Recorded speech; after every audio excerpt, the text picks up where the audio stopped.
حضرت علی فرماتے ہیں، ایک زمانہ ایسا بھی آئے گا کہ لوگ اپنے رب کو بھول جائیں گے اور بہت قیمتی لباس پہن کر بازار میں اکڑ کر چلیں گے اور اس بات سے بے خبر ہوں گے کہ اسی بازار میں ان کا کفن بھی موجود ہے۔ نامحرم کے منہ سے وفا کی باتیں جیسے ابلیس کے منہ سے خدا کی باتیں۔ تین چیزوں کو ہمیشہ چھپا کر رکھنا چاہیے: دولت، عورت اور جائیداد۔ کسی کو ذلیل کرنے سے پہلے خود ذلیل ہونے کے لیے تیار رہیں، کیونکہ اللہ پاک کا ترازو صرف انصاف تولتا ہے۔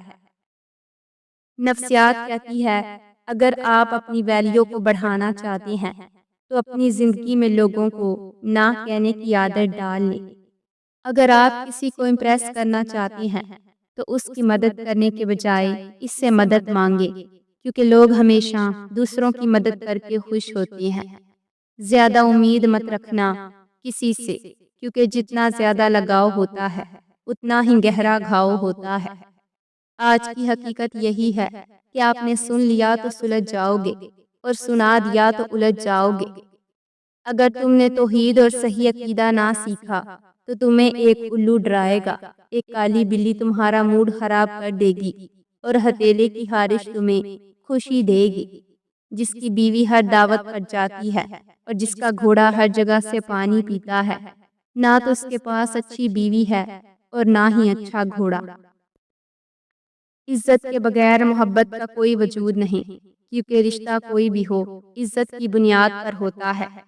شادی سے پہلے کے رشتے میں عورت کے پاس زیادہ طاقت ہوتی ہے اور شادی کے بعد مرد کے پاس۔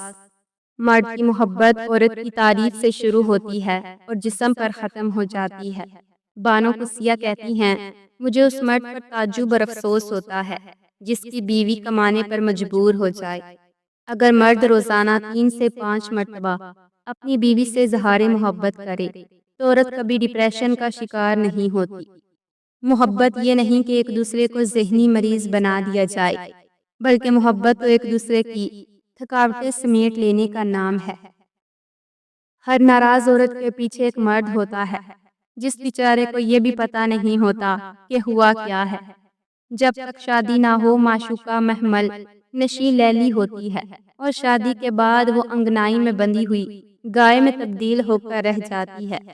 محبت تو پتوں کی سائے سائے کی طرح ہوتی ہے، نہ دکھائی دیتی ہے نہ پکڑ میں آتی ہے، بس اپنے حصار میں لے لیتی ہے۔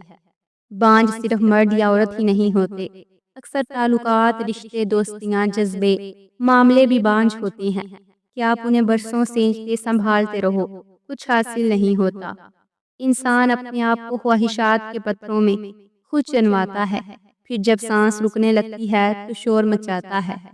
اللہ پاک نے سب سے پہلے حضرت آدم علیہ السلام کو بنایا، پھر حوا علیہ السلام کو۔ اس کا مطلب ہے کہ مرد کے لیے عورت کو بنایا، عورت کے لیے مرد کو نہیں۔ مرد کی کامیابی کے پیچھے ماں کے سوا کوئی دوسری عورت نہیں ہو سکتی، کیونکہ دوسری عورت ایک کامیاب مرد ڈھونڈتی ہے۔ برا وقت اکثر وقت کے برے استعمال کی بدولت آتا ہے۔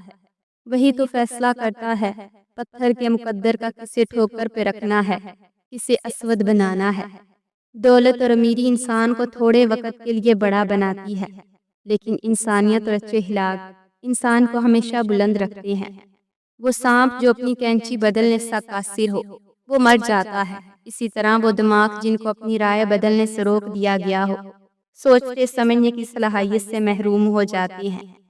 جاہل صرف وہ نہیں ہوتا جو تعلیم یافتہ نہ ہو، جاہل وہ بھی ہوتا ہے جس نے ڈگریوں کا ڈھیر لگا کر رکھا ہو مگر اپنے ظرف میں وسعت، لہجے میں نرمی اور طبیعت میں انکساری پیدا نہ کر پایا ہو۔ جو لوگ کہتے ہیں میرے دل میں تمہارے علاوہ اور کوئی نہیں، اکثر انہی کے دلوں میں لوگوں کا میلہ لگا ہوتا ہے۔ کبھی کبھی دور بھی ہونا چاہیے، دور جانے سے نفرتوں کی گرہ اتر جاتی ہے اور محبت کی صورت واضح نظر آنے لگتی ہے۔ دکھ کی بھٹی سے نکل کر انسان دوسروں کے لیے نرم پڑ جاتا ہے، پھر اس سے نیک اعمال خود بخود اور بخوشی سرزد ہونے لگتے ہیں۔ دکھ تو روحانیت کی سیڑھی ہے، اس پر صبر و شاکر ہی چڑھ سکتے ہیں۔ جس عورت کا رنگ گورا ہو وہ خوبصورت، خوش قسمت اور نخرے والی ہوتی ہے۔ جو عورت سادہ کپڑے پہنتی ہے اس کے دل میں تکبر نہیں ہوتا، جو عورت رنگین کپڑے زیادہ پہنے اس کی فطرت میں شوخی ہوتی ہے۔ جو عورت ہمیشہ سفید کپڑے پہنے اس کا دل بھی پاکیزہ اور صاف ہوتا ہے۔ جو عورت کالے کپڑے زیادہ پہنتی ہے اس کے اندر گہری اداسی چھپی ہوتی ہے۔ جو عورت ہر وقت سادہ کپڑوں میں نظر آئے اس کی زینت اس کی عاجزی ہوتی ہے۔ جو عورت شوخ رنگ زیادہ پسند کرے اس کا دل بھی خوشیوں کا طلبگار ہوتا ہے۔ جو عورت صاف ستھرے کپڑے پہنے اس کی نیت بھی صاف ہوتی ہے۔ جو عورت کپڑوں سے زیادہ اخلاق کو ترجیح دے وہ سب سے خوبصورت ہوتی ہے۔